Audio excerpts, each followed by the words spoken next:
Hi everyone, welcome to our series Future Thoughts. And today we'll discuss the first wave of digisexuality. Today, me and Eunice will discuss this topic and we will talk furthermore about the first wave. So, Eunice, would you like to introduce yourself first? Hi guys, I am Eunice and welcome back. Of course, you're always welcome to come and also eventually ask us questions if necessary.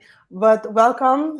We did a very long session about actually digiLOVER, and it was 1 hour and 20 minutes, but we thought it would have been much more interesting if we might cut it short. But there's always so much to talk about these topics.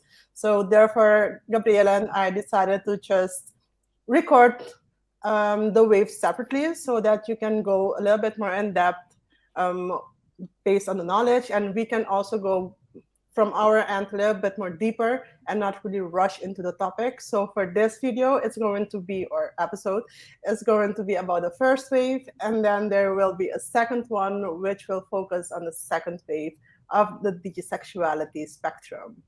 Yes. So I think we can start by so I will introduce myself again for the new viewers who are watching. So my name is Gabriella Obispa. I have a background in technology and law and ethics. I'm also a researcher on gender and tech, and I have a passion for the ethical, social, legal parts of technologies. On my end, I am Eunice, and basically, I am a lecturer at the University of Curacao. I give multimedia design, innovation marketing and technology, and transmedia. Aside to that, I also create projects for the students, and I also am conducting, or I did conduct research, and I am working on my first paper to be published this year. So I'm very excited about it as well. So welcome once again, and we hope that you really enjoy this session and that we can provide you with as much information and inspiration and food for thoughts, especially as possible. Let's start by defining what is the first wave of digisexuality, because of course, the second wave is very interesting to a lot of people because it's something pretty new and new things are coming along. But nonetheless, the first wave is also pretty much present in our lives at this moment. And the first wave is basically based on mediated technologies such as digital pornography, social media, and that also includes, for instance, whether it's Facebook, Instagram, or even Tinder and Bumble. And also you have, for instance, also digital toys, sex toys, meaning that you control these through apps using your mobile device, meaning that it's mediated. And it's very interesting right now to see the developments that we are having, especially if you consider the pre-pandemic and post-pandemic behavior towards these types of technology spectrums. It's very interesting to see the developments from the developers, the people creating them, but also the human behavior, how we as human approach or see these types of applications. Yeah, that's a good. I think that's a great way of describing this first way, the sexuality, because it's also important to when we go zooming into the networking technologies such as Tinder and Bumble, because of COVID and isolation, people were using these kind of apps even more than before. So technology really helped mediate this human connection in these times. So I think it's also important to define also the possibilities. So we have more human interaction. We can have these relationships in different communities, go internationally. We can, if we're in isolation through COVID, we can still have these connections. But for me, of course, as an ethics expert, I'm also concerned about these kind of type of technologies because you can really hide a part of yourselves. If you zoom on Tinder or Bumble or dating apps, for example, you can really hide parts of yourself that you think that are not really maybe going to really be accepted by the other one. So I think that's one of the problem. The other one is also the filtering part. So going swiping left, swiping right, and really filtering people as if they were products. So I'm curious about your opinion about that, like filtering people. What's your opinion on that, Eunice? Well, basically, in our daily lives in real life, we actually kind of do it already. Mhm. And that in the sense of we choose who we hang out with, who is No? basically compatible with your norms and values and the way you think and your education, sometimes even education level. Yeah. So we, in a way, do it already, but that's also based on other factors instead of a picture. For instance, I just saw last night the final episode of Inventing Anna, Yeah. also um, Netflix. on Netflix. And in that case, you do not really focus on relationship aspect, but still the fact that through a picture you really want so badly to be part of a world or a part of a person's life based on solely a picture. Yet in personal life, it's mostly, are we compatible? Are we on the same intellectual level, for instance?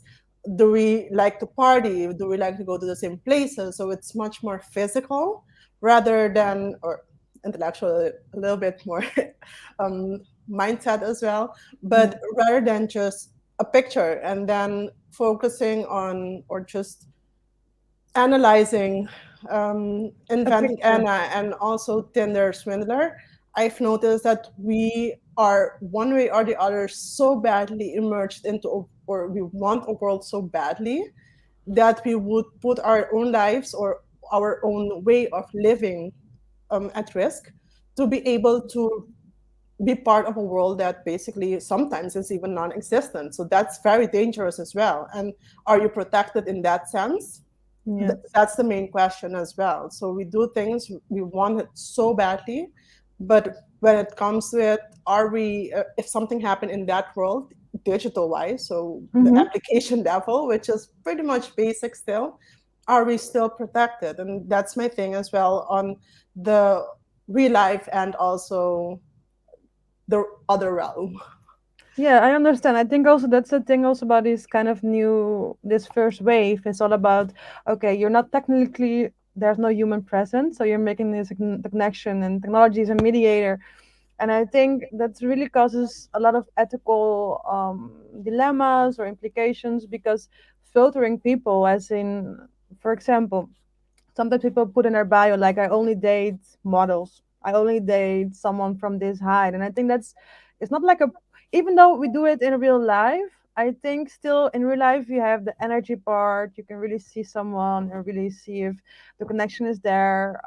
But through dating apps, for me, I think it's um, people are not products, so I don't think we should treat them as products in this kind of apps, and just scrolling through and thinking like, okay, he has to be this height, he has to look like this, or she has to look like this. I don't think that's a very healthy way to look to humans, but that's my ethical part. I think we have to be very cautious about these kind of technologies and apps, but at the same time there are mixed feelings, because there's also a lot of possible possibilities, such as meeting people online easier. Maybe you have a different kind of way, maybe you are into some things and you find people with the same um, um, like same as you are. So I think it's also has a lot of great possibilities for people. So for me, it's like a mixed feeling, as like it's a great way for us to have this human connection, but at the same time, it brings so much ethical implications with it. So what's your opinion? Do you think it's also a great thing people are using right now, or a good thing that they're being able to,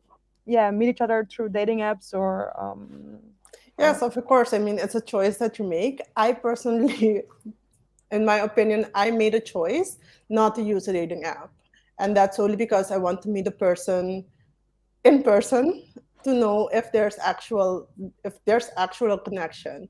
Because sometimes you can talk to people hours long on WhatsApp or whichever DM outing there is. But at the end of the day, are we truly compatible in person? And I think it's very dangerous because and th- this comes to show as well the impact online world has and the picture has online and real life, because sometimes they put like the most gorgeous pictures, like the most handsome pictures out there, but then if you see them in person, it's like, yeah, you feel deceived a bit. yes, but then it's a little bit contradictory because you still focus on the image. And at the end of the day, what is more important, the connection or the image? And sometimes offline, it even if the person is handsome or whatever, it won't go. And I think it's very dangerous, not really dangerous, but it's a matter of preference and choice. My choice was not to use it because I want to meet the person I want to see, I want to hear him talk. I want to hear what's coming out of his mouth just for me to be a validation of, oh, yes, this is That's real. This is okay. the real thing. And every single time I see, for instance, shows or documentaries like the Tinder Swindler, like, this is why I do not have Tinder. This is why. And in addition, being on an island, it's also a little bit, oh, yes, you do know who's on Tinder, and then everybody knows the person that's on Tinder. And Yes. So hmm, I the was privacy wondering. aspect for me is also very important. Okay. So I was wondering, indeed, because you live on an island, Curacao. I'm also from Curacao. I think it's a beautiful island with beautiful people. But what's your experience, and or from friends or family? I don't know that are using these apps on small communities. How does it work? Well, actually, to be honest, they don't really talk about it or say, I am literally on Tinder. So they're not No. really outspoken about it. Yeah. They tend to tell you afterwards, yeah, I've been on Tinder. But then I hear from friends who are visiting from the Netherlands because they do have Tinder and it's very active there. Then Hmm. the algorithm shifts into your location. And then they would say, oh, Eunice, do you know who's on Tinder? I'm like, no, because I don't have Tinder. So but then you hear a lot of people they are on Tinder or a lot of guys are on Tinder, but they're not vocal about it. And I think it's very interesting as well because why wouldn't you be vocal about it if you are vocal about having a WhatsApp or having a Facebook? Yes. But So it's and I do understand as well it's a privacy aspect and it's a very sensitive topic for many, yes. but I think it's very interesting the behavior towards that social media platform and also the other ones. Yeah, I think that's a great point because I think that the people are not aware of that they belong already in the first wave of digital sexuality. So I think for them it's like, no, when you're on a dating app, that's the only way that you're using or being seen as a first wave bisexual. But using WhatsApp, Snapchat, or even Skype, and even having a long distance relationships through FaceTime, it's also something um, people are not aware of, that you belong to these first wave bisexuals, and it is okay. It's okay. It's a part of how we will be living, also even more in the future, our next generations. But I think it's more about a taboo. Still on the island because of its Well, I think it was never small. defined. Okay. Um, I think in my case, I went to dig deep into it because of my paper and I found out about it. But it's not a topic that you say, oh, yeah, by the way, I do the first wave digisexuality. And also, you are in a country that is rather traditional that don't really talk about a topic either. So I don't really go up to a person and say, oh, yeah, by the way, I did my research on VR pornography. I don't do that because I don't know your environment. They will look you with a very weird face, but they're very intrigued. Yes. And I think it's a matter of finding or the right moment to do that. Because, for instance, Yes. if I tell them that if you flirt with me on even an email, Mm. just to get, let's say, something done, that's digisexuality, but they see us just as being friendly. And Mhm. I think that the word it's not a normal word that you use on a daily basis, and people don't go search for such words either because it's mostly an academic study, and based out of that, it has its line of information.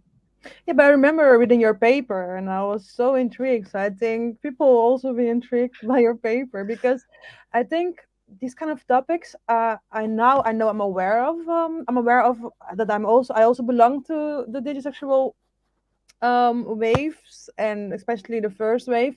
And I was like, okay, wow, so actually now I'm more conscious about it. I'm aware, I'm understanding.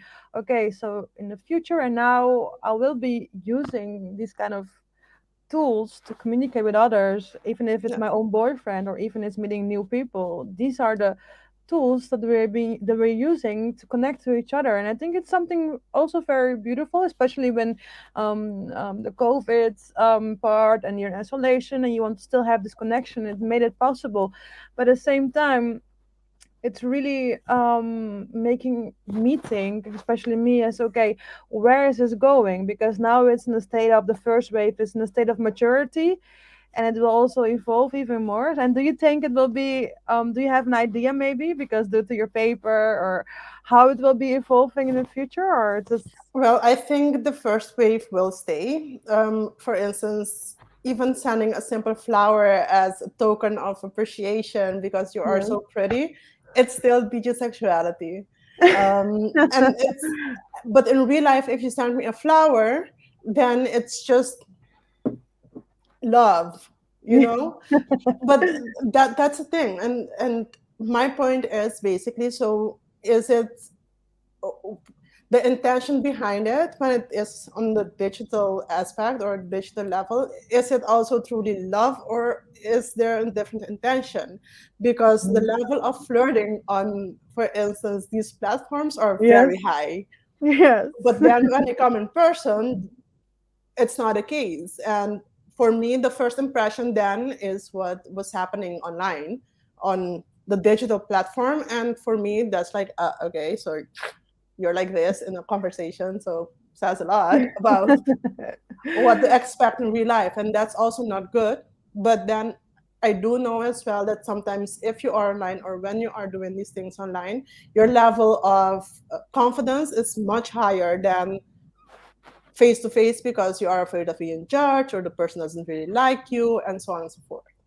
that's a good one because I remember seeing this advertisement of this app. It's called Happen, and what it does, it really like when you're walking on the streets and you see someone you think it's cute, and you're like still you don't have the confidence that you will have online, and then you're offline and you're just walking through a park and you see this guy or girl, and you're like, okay, I'm shy, I will not talk to this person because I don't have the confidence. So the barrier, as there's a bigger barrier, and then this app dating app then helps you to see the people you saw that day, and if they liked you, you can connect to each other. So it really helps you to overcome this barrier of being shy in person or not being that confidence. So I think you have these dating apps that are really like in the middle of being like a dating, like a full-on dating app, or helping you in real life to also connecting to each other. So from real life from offline to online, and then instead of from online to online. So I think that's very interesting that the confidence of someone can increase because of a technology tool. So that's really that's the human behavior, I guess, part also about being vulnerable online. You maybe you are more confident behind your screen than really in real life. And people often, when you see documentaries, they're like, "Oh, I'm more myself in this world, in this first wave world, than in my own life." And I think that's something technology. Do you think technology should be like solving this issue of confidence for humans to be more being more themselves? They feel like I'm really struggling with that part. Like, I think I would say at this base a little bit about what we know today as influencers. So they have a lot of influence on online attitudes and behavior and the needs and the wants of people. So yes, technology, I think, will not solve that because, of course, we all know as well, it's based on algorithms and also what we choose as like human beings, we choose to put online, and the technology will just go ahead and just post these things, but just they're published on the platform and that's it. So online is the tool, or the technology is a tool to put yourself out there in a different way. yes, And yet I think that it's based on a person and the self, basically, to be able to decide which way to go. true. That, So yeah, it's a very complex situation. I do. yeah, it's a mixed feeling I get from it Yes, because on one hand, what you're saying is totally right because they get this confidence level and they really have this confidence boost going to message this person or give it a try or swipe. I think right? When you like someone, I don't remember. Um, Right or left? okay, but right is I like you, right? I guess. Yes. So when you're starting right, you're like, okay, I'm not behind the screen. I'm going to talk to you. But then you also have the part of the part of confidence, also part of hiding parts of yourself to look better, to pursue a relationship, by being someone else, or the parts of maybe catfish. You have also people Also. that I don't know if you heard about um, people that are having relationships better online, and when they meet offline they don't have this chemistry anymore, or maybe they. So I think it's still something that we should really think about and be conscious about, like, who are you, and is everyone on the same page when it comes to dating apps online? Are we all being our true self, or are we hiding behind these apps because we think we should act differently because then people will like us? So I think that's something that we have to think about. And then on the other hand, I do think as well that the receiver tend to hide as well behind the screen, Yes. in the sense of trying to protect um, herself or himself for anything based on previous experiences. For instance, not meeting people, procrastinating to meet people, and some people actually use the voice feature to connect much more straightforward, Yes. and others choose not to. So I think as well, on the other hand, on the other spectrum, that you have people that are protecting themselves behind that conversation or behind those Yes. pictures. That's true. That's a good one also, because I think that's the whole, also in Tinder Swindler. I don't know if you remember the end of the part, and they asked the girl like, "Hey, would you go back on Tinder?" And she said Yeah. yes, and I was like, "Whoa." So we have this like almost trust in this kind of technology that we're going to meet people in a safe and healthy way, even though these girls or these women had a really bad experience with the app. Or so I'm always like curious about that part. Why should you go back when you have these experiences? And so the human is still a bit a curious, but yeah, it's I think curiosity, I think hope, I think trust. I think the need of finding that specific, that one person, that love of your life. And of course, when you hear the love stories, then, and you see, for instance, the Christmas stories, which for me they are kind of dreadful, with other romance and everything going wrong, but suddenly everything is going all peaches and cream, and everybody lives happily after ever after. But I think that that dream world, or that wanting love, wanting relationship, that perfect relationship, they're eager to have that. Mm-hmm. It doesn't matter the cost, it seems, for some people, but people are very much eager. And nonetheless, that's a human thing, as Yes. human thing as well, because you want that physicality, and not only the online world. But No. then again, you have people that are very much focusing on what the person has. For instance, in the Tinder Swindler, also, they showed a person with standing next to a cow. Okay, standing next to a cow. So my first instinct was, okay, so basically, maybe if you have chosen the guy with a cow, you still had money in your bank account to do whatever you want. Yeah. And comes to show as well how we perceive or what we want, and what actually the media is also pushing out there, Yes. that will make you happy. And That's um, I think it's a very interesting perspective as well, when I saw one YouTube video that money will make you happy, and I never saw it that way either. So it's something. Yeah, but I think also, but also something I would like to really address here is also that these technologies are using, of course, machine learning, AI, the algorithms, and by swiping, for example, if the universal thing we find beautiful, universal thing that we see as best or better in these apps, it's going to be reinforced because of these algorithms are being trained on this kind of data. Like, okay, people with this kind of face of nose, these are being seen as attractive and non-attractive, and then you have this reinforcement of social, social oppression. So I'm really wondering your thoughts also on that, because for me as an ethics expert in technologies, I'm always like, okay, so these apps, you're filtering people as products, and you're really making the algorithm think that these are like the better people than others. So then you have this social oppression also in the algorithm in the app. So I don't know what your opinion about that is, but I think that's also a problematic thing about this kind of apps. Yes, And yeah. I see it.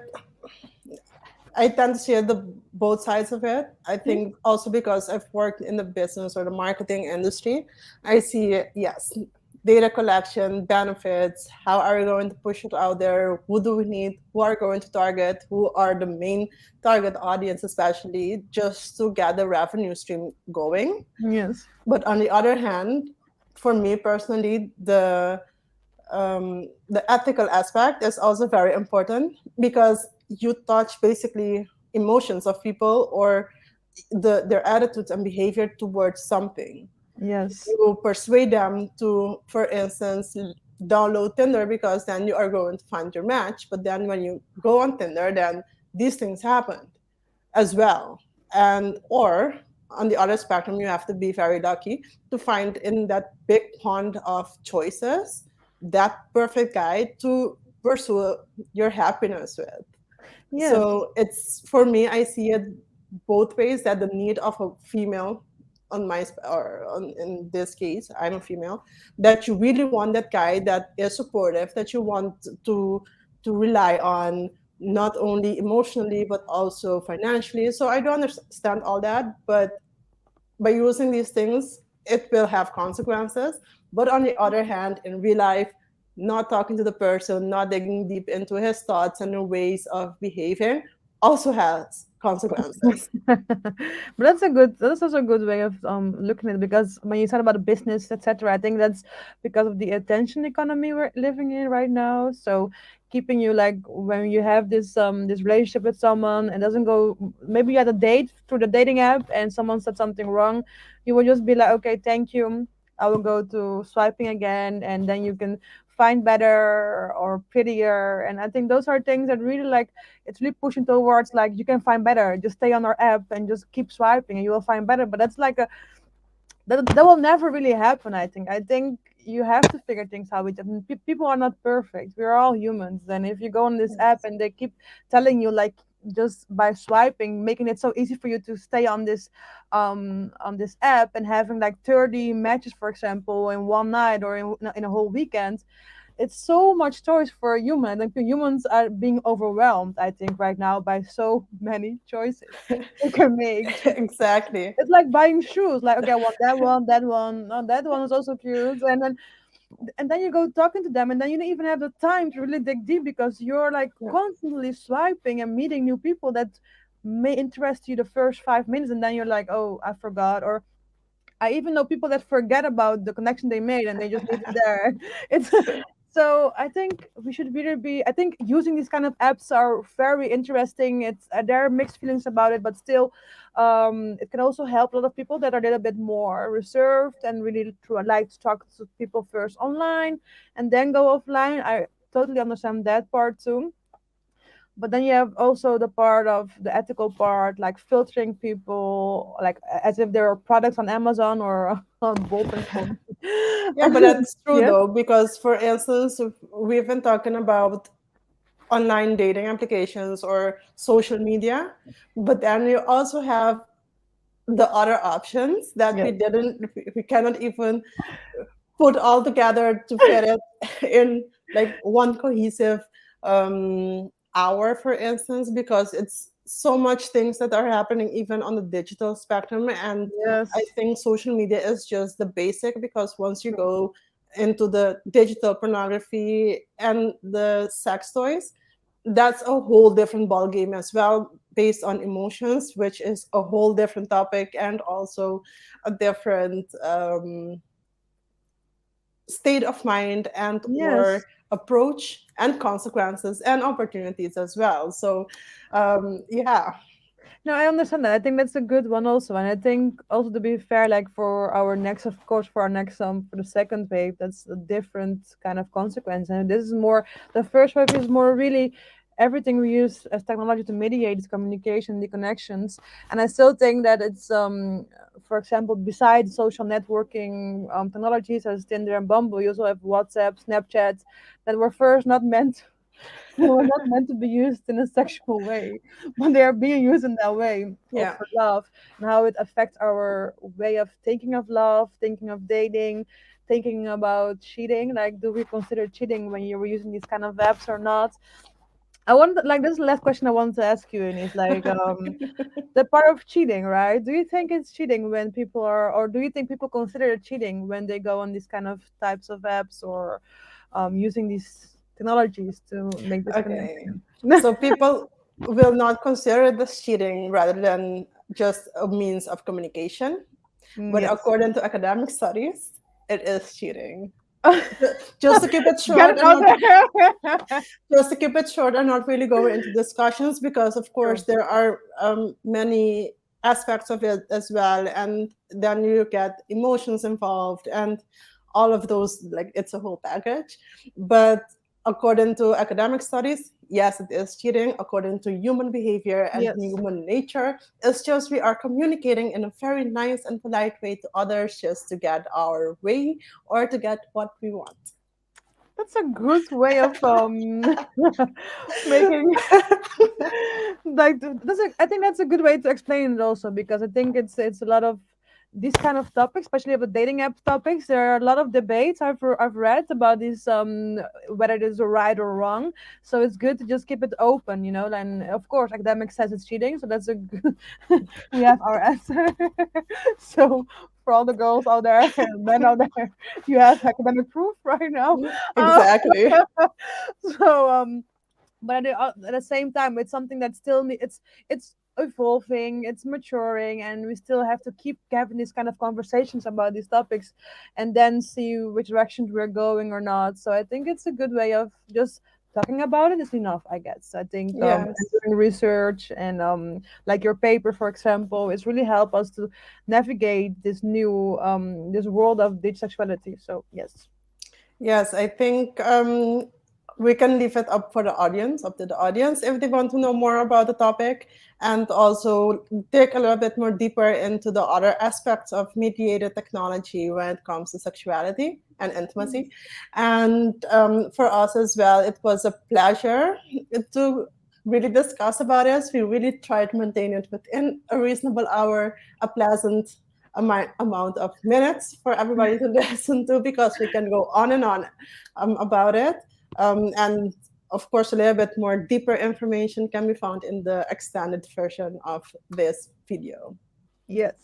Thank you so much. It was very nice to talk about this topic again. And first wave is something that's so familiar to so many people and related to so many people, and the audience, I guess, too, because it's love, it's technology, it mediates between human connection, and it's our future. So I enjoy it so much. Thank you, Eunice. And We will see each other in the second wave version of this episode. and that is very interesting because then we go much like we go a little bit more. This was intense, but the other one is A it's a little bit bit more. more out there. A little bit Yes, more. but I think it's a good way to get to know the world and the future and what's going to happen in the future and what's already happening. So I'm excited about that topic too. So Yeah, so we sorry.